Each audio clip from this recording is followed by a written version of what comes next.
Greg, I'd like to begin, and welcome. Greg, I'd like to begin with a comment you made about Africa, where you said that the hope for democracy is receding there in proportion to the loss of influence of the Western powers. What's the situation there in Africa?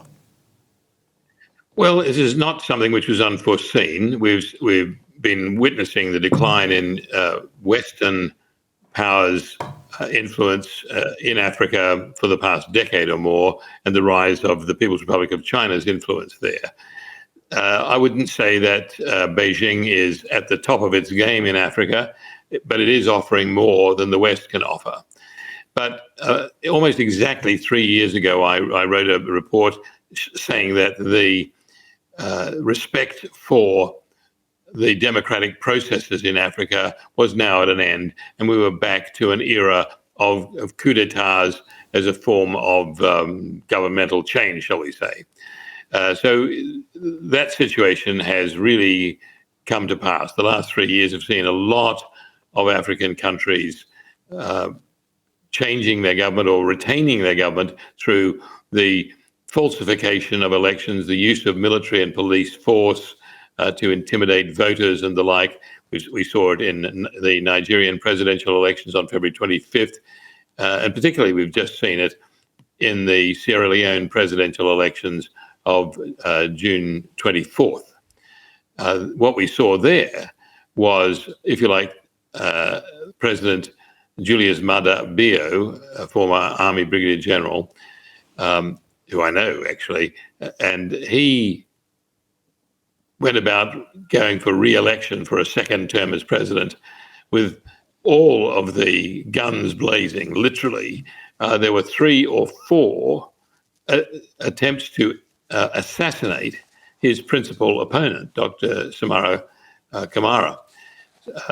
So that was actually quite profound, because the military and the police were used in those assassination attempts, the presidential guard and the like.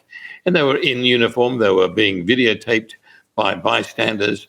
And the last attempt on Dr. Kamara's life was the day after the June 24th poll closed, when it looked as though, by some fluke, Dr. Kamara could be declared winner of the election. In fact, that day, Dr. Kamara and his deputy did come out with a press statement saying that they claimed victory in the election.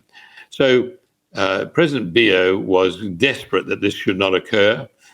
He had paid the election commissioner handsomely and actually wanted him to step up the process of announcing the election results to June 25th, 26th, and even held a gun to the head of the election commissioner, which didn't prove to be necessary, because the election commissioner did as he was paid to do anyway, which was to announce Bio as the winner.